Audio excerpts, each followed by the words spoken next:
नमस्कार। आज अपन इंग्लैंड में विधि निर्माण प्रक्रिया के ऊपर चर्चा करेंगे। कानूनों का निर्माण इंग्लैंड में किस तरीके से होता है, कौन सी प्रक्रिया वहाँ पर अपनाई जाती है। देखिए, सर्वप्रथम संसद कानूनों का निर्माण करती है। संसद में जो उसके दो सदन है, कॉमन सभा, लॉर्ड सभा और साथ ही सम्राट, ये तीनों मिलकर कानून का निर्माण करते हैं। यानी कॉमन सभा, लॉर्ड सभा, संसद से पारित होने के बाद वह विधेयक सम्राट के पास जाता है और सम्राट उस विधेयक को अपनी स्वीकृति देकर, हस्ताक्षर से सहमति देकर कानून का रूप उसको देता है। अब अपन देखते हैं कि सबसे पहले विधेयक, जो कानून का प्रारूप होता है, प्रस्ताव जो सबसे पहले लाया जाता है, वो क्या कहलाता है? विधेयक। तो विधेयक कितने प्रकार के होते हैं? सबसे पहले देखिए, सार्वजनिक विधेयक और निजी विधेयक, यानी दो प्रकार के विधेयक होते हैं, सार्वजनिक विधेयक और निजी विधेयक। सार्वजनिक जो विधेयक है वो संपूर्ण राष्ट्र से संबंधित होते हैं और ये संसद के सदस्यों द्वारा और साथ ही जो मंत्रिमंडल के सदस्य होते हैं उनके द्वारा लाए जाते हैं। और इसीलिए इन विधेयकों को भी दो भागों में बांटा गया है, निजी सदस्यों के विधेयक और सरकारी विधेयक। अब देखिए, सबसे पहले अपन थोड़ी निजी विधेयक के ऊपर चर्चा करते हैं, जिनको असार्वजनिक विधेयक भी कहा जाता है। असार्वजनिक विधेयक क्या होते हैं? इंग्लैंड में ये एक बहुत ही महत्वपूर्ण व्यवस्था, जिसको अपन कह सकते हैं कि वहाँ पर व्यक्तियों का कोई समूह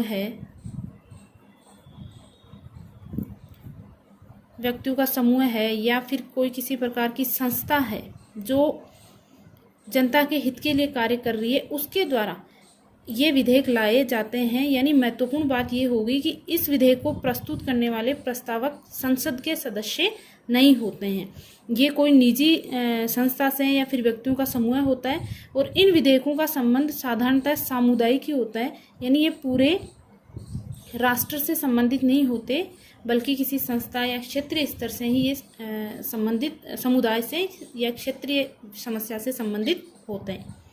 अब देखिए, जो सार्वजनिक विधेयक है, जो संपूर्ण राष्ट्र से संबंधित होते हैं, जिनका संबंध, ये विधेयक दो प्रकार के होते हैं, निजी सदस्यों के विधेयक और सरकारी विधेयक। निजी सदस्यों के विधेयक कौन से होते हैं और सरकारी विधेयक कौन से होते हैं? सरकारी विधेयक भी दो प्रकार के हैं, वित्त विधेयक और साधारण विधेयक। इसमें देखिए, सबसे पहले कि संपूर्ण राष्ट्र से संबंधित संसद सदस्य ही ये प्रस्तुत कर सकते हैं। अब सार्वजनिक विधेयक, साधारण सदस्य और मंत्री। निजी सदस्य कौन से होते हैं या निजी सदस्यों के विधेयक कौन से कहलाते हैं? जो संसद के साधारण सदस्य होते हैं। साधारण का मतलब यहाँ से ये है कि जो कॉमन सभा या लॉर्ड सभा के सदस्य तो हैं, लेकिन वो क्या नहीं है? मंत्री नहीं है।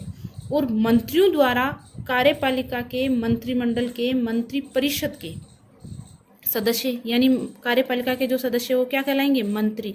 तो यदि वह विधेयक मंत्री द्वारा रखा जा रहा है तो वह क्या कहलाएगा? सरकारी विधेयक। सरकार की तरफ से, सत्ता पक्ष की तरफ से मंत्री के द्वारा यदि कोई विधेयक रखा जाता है तो वह क्या कहलाता है? सरकारी विधेयक। और मंत्रियों के अलावा संसद का कोई भी सदस्य, सदन का कोई भी सदस्य यदि किसी विधेयक को रखता है तो वह क्या कहलाते हैं? निजी सदस्यों के विधेयक। और क्योंकि सार्वजनिक विधेयक संपूर्ण राष्ट्र से संबंधित होते हैं, इसीलिए इनको क्या कहा जाता है? सार्वजनिक विधेयक कहा जाता है। मंत्रियों द्वारा जो प्रस्तुत किए जाने वाले विधेयक है वो सरकारी विधेयक कहलाते हैं। अब देखिए, सरकारी विधेयक में भी अपन देखते हैं कि ये दो प्रकार के होते हैं, एक है साधारण विधेयक और दूसरा है वित्त विधेयक। साधारण विधेयक का संबंध किससे है? साधारण विधेयक का संबंध आय व्यय से नहीं होता, यानी जिस विधेयक का संबंध धन से नहीं होता, वित्त से नहीं होता, वह विधेयक क्या कहलाते हैं? साधारण विधेयक कहलाते हैं। जैसे मान लीजिए, अपने यहाँ पर भारत में मताधिकार की जो आयु थी उसको 21 वर्ष से घटाकर क्या किया गया? 18 वर्ष। तो ये विधेयक, क्योंकि इसमें किसी प्रकार का कोई धन या वित्त से संबंधित कोई बात नहीं है, तो ये विधेयक क्या कहलाएगा? साधारण विधेयक। और ये साधारण विधेयक जो है वो मंत्री और साधारण सदस्यों द्वारा रखे जा सकते हैं। यानी इनको सरकारी विधेयक भी कह सकते हैं अपन, और ये साधारण सदस्यों द्वारा यदि रखा गया है तो वो निजी सदस्य का विधेयक भी कहलाएगा। निजी सदस्य द्वारा भी साधारण विधेयक रखा जा सकता है और मंत्रियों द्वारा सरकारी विधेयक के रूप में भी वो रखा जा सकता है। फिर है वित्त विधेयक। वित्त विधेयक सबसे प्रमुख बात यह कि मंत्री द्वारा ही रखा जाता है। मंत्री, कार्यपालिका का जो सदस्य है उसके द्वारा ये वित्त विधेयक रखे जाते हैं। वित्त विधेयक क्या होते हैं? करारोपण से संबंधित, सरकार द्वारा ऋण लेना है, कर घटाना है, बढ़ाना है, यानी जिस विधेयक में धन से संबंधित, वित्त से संबंधित कोई चर्चा होती है, जैसे उस देश की निधि से पैसा निकालना है, उसमें डालना है, तो वह विधेयक क्या कहलाएगा? वित्त विधेयक। कॉमन सभा की शक्तियां जब अपन ने पढ़ी थी, स्पीकर के जो शक्तियां अपन ने पढ़ी थी, जब उसमें अपन ने एक महत्वपूर्ण बात ये और देखी थी कि कोई विधेयक वित्त विधेयक है या नहीं, इसका जो निर्णय है वो कौन करता है? स्पीकर करता है। यानी कॉमन सभा का जो अध्यक्ष होता है, जो स्पीकर कहलाता है, वो करता है। और वित्त विधेयक कॉमन सभा में ही रखे जाते हैं। इसके ऊपर अपन अलग से आगे चर्चा करेंगे। अब देखते हैं सार्वजनिक विधेयक पारित होने की प्रक्रिया। सार्वजनिक विधेयक में सबसे पहले अपन देखेंगे साधारण विधेयक। सार्वजनिक जो विधेयक है, जिनमें निजी सदस्यों के विधेयक भी है, सरकारी विधेयक भी है, ये दो प्रकार के जो होते हैं, साधारण विधेयक और वित्त विधेयक, धन विधेयक। तो इसमें सबसे पहले अपन देखते हैं साधारण विधेयक। साधारण विधेयक के बारे में देखिए क्या बात है कि ये दोनों सदनों, कॉमन सभा में भी प्रस्तुत किया जा सकता है और लॉर्ड सभा में भी प्रस्तुत किए जा सकते हैं। यदि मंत्री द्वारा रखा गया है, कार्यपालिका के मेंबर द्वारा रखा गया है, तो वह सरकारी विधेयक कहलाएगा। और यदि साधारण सदस्य ने उसको प्रस्तुत किया है तो वह क्या कहलाएगा? निजी सदस्य का विधेयक कहलाएगा। अब इस विधेयक का प्रस्तुतिकरण किस प्रकार से होता है? देखिए, किसी भी विधेयक को कानून बनने के लिए 3 वाचन होते हैं। वो 3 तरह की प्रक्रियाओं से गुजरता है: प्रथम वाचन, द्वितीय वाचन और तृतीय वाचन। सबसे पहले अपन देखते हैं उसका प्रथम वाचन प्रस्तुतिकरण किस प्रकार से किया जाता है। तो जो व्यक्ति, चाहे वो निजी सदस्य यदि विधेयक को रख रहा है या फिर कोई मंत्री विधेयक को रख रहा है, सबसे पहले उसका होता है प्रस्तुतिकरण। और ये इसके लिए 3 विधियां अपनाई जाती है या 3 तरीके अपनाए जाते हैं। पहली जो विधि या तरीका है वो है साधारण प्रस्तुतिकरण। ये विधि या ये जो तरीका है वो कैसा है? इसमें देखिए, जो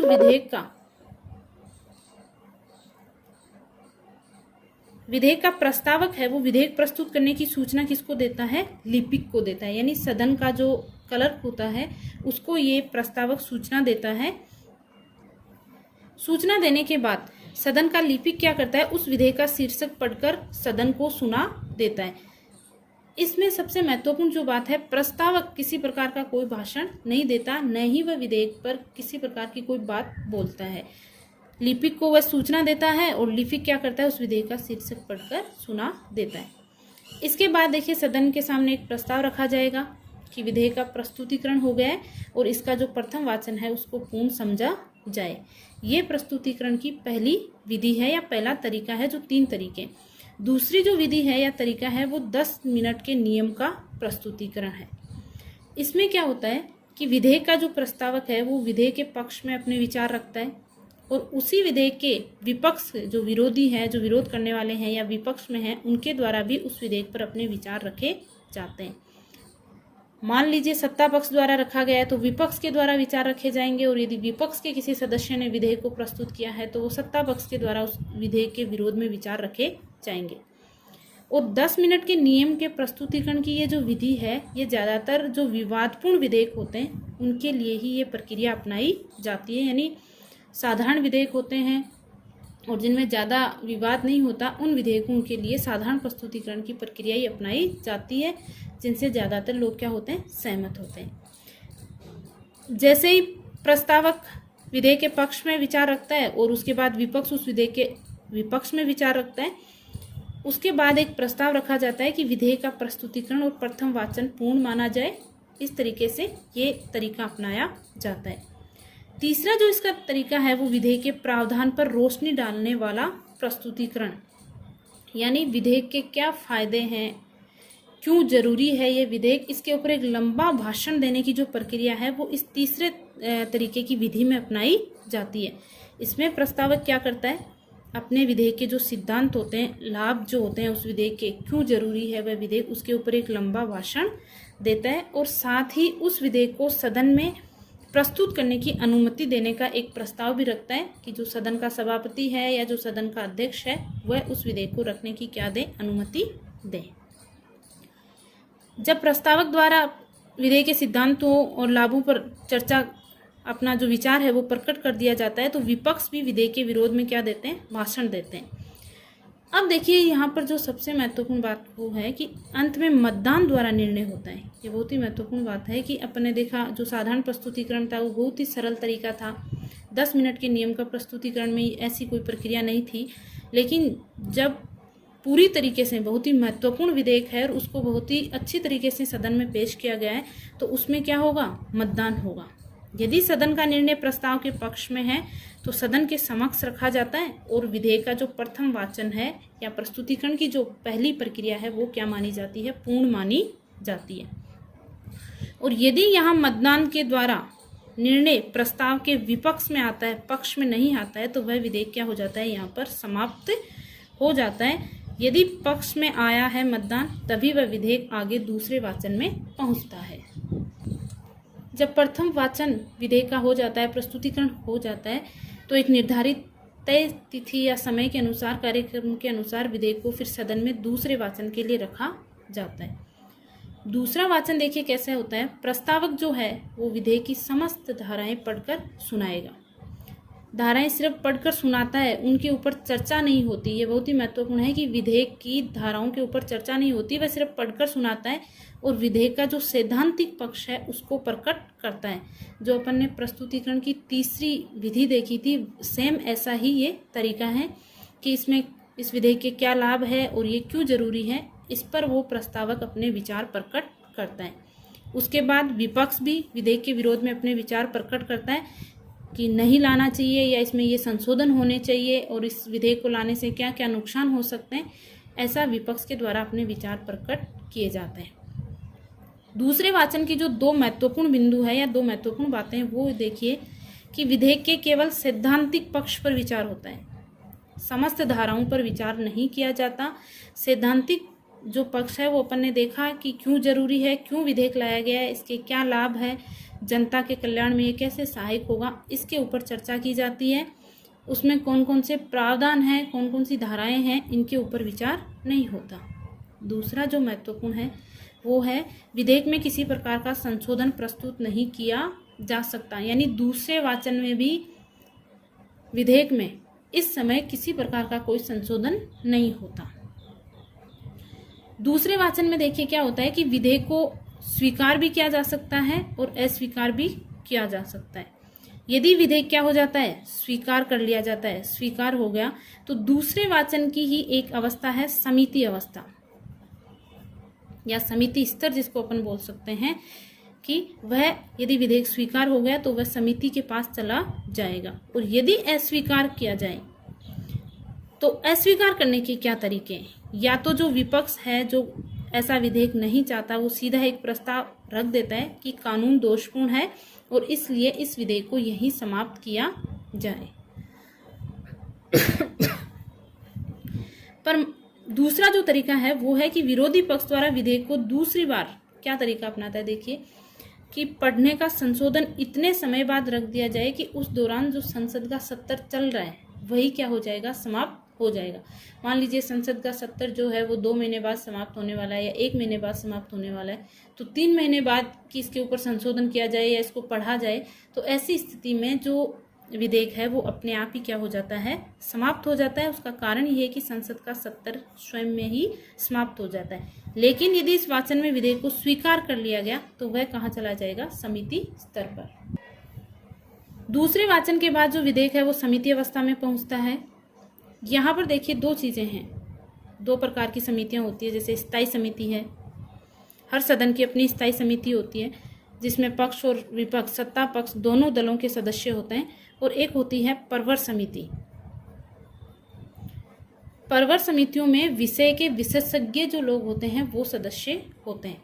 यदि मान लीजिए विधेयक बहुत ही महत्वपूर्ण है और विवादास्पद भी है तो सदन का जो सभापति है वह उसको परवर समिति के पास भेज देता है, परवर समिति को सौंप देता है।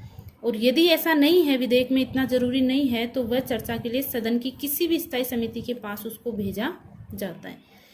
विधेयक का जो ये समिति स्तर है ये भी बहुत ही महत्वपूर्ण है।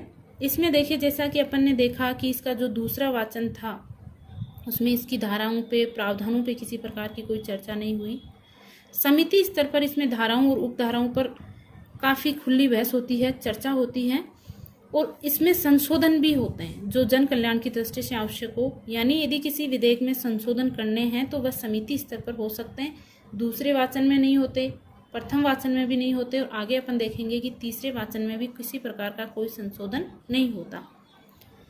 जो स्थायी समिति होती है वो विधेयक पर पूरी तरीके से चर्चा करती है, इसकी एक एक धाराओं पे चर्चा करती है, उपधाराओं पे चर्चा करती है, और चर्चा करने के बाद वह अपनी एक रिपोर्ट तैयार करती है, एक प्रतिवेदन तैयार करती है, और वह प्रतिवेदन समिति का जो सभापति होता है उस समिति का, स्थायी समिति का, वह सदन के समक्ष रखता है। जिस सदन में समिति को भेजा गया था उस सदन के सम्मुख रखता है। अब जो आगे की रिपोर्ट स्टेज है, प्रतिवेदन स्तर है, इसमें देखिए क्या होता है कि जैसे ही उस स्थायी समिति द्वारा सदन को रिपोर्ट भेज दी जाती है तो एक निश्चित दिन सदन उस पर क्या करता है, विचार करता है। ये अवस्था भी बहुत ही महत्वपूर्ण है, क्योंकि यहाँ पर देखिए समिति स्तर में सिर्फ धाराओं और उपधाराओं पर क्या हुई है, चर्चा हुई है। यहाँ पर जो विधेयक की प्रत्येक धारा पर विचार तो होता ही है, चर्चा तो होती है, साथ ही मतदान भी होता है। और जिस विधेयक की जो धारा है उस पर यदि वो धारा बहुमत से पास नहीं होती है तो उन्हें विधेयक से निकाल दिया जाता है।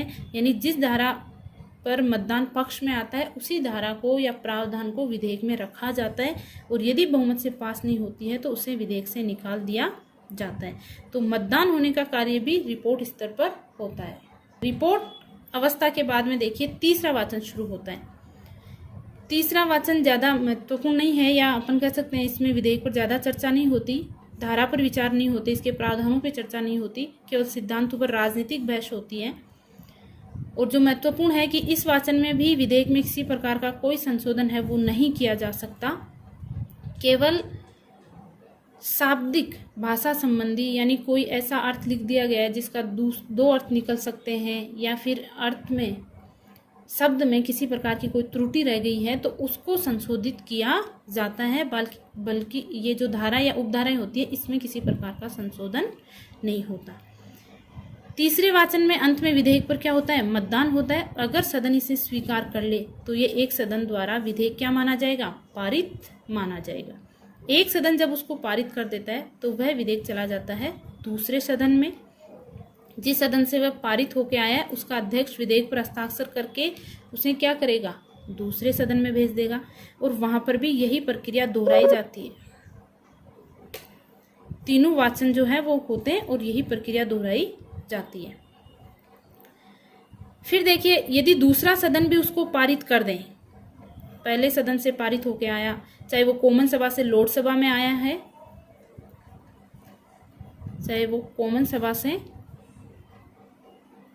लोकसभा में आया है, या फिर लोकसभा से कॉमन सभा में आया, दोनों ने यदि उस विधेयक को क्या कर दिया है, पारित कर दिया है, तो वह विधेयक कहाँ चला जाएगा, सम्राट के पास। और सम्राट उसके ऊपर अमूमन स्वीकृति देता ही है, क्योंकि जैसा कि अपन जानते हैं कि औपचारिक नामात्र की सत्ता उसके पास है। एक जो राजतंत्रात्मक व्यवस्था है वो परंपराओं के अनुसार चली आ रही है, तो सम्राट उसके ऊपर अस्वीकृति नहीं देता, स्वीकृति देता है, और वह विधेयक क्या बन जाता है, कानून बन जाता है।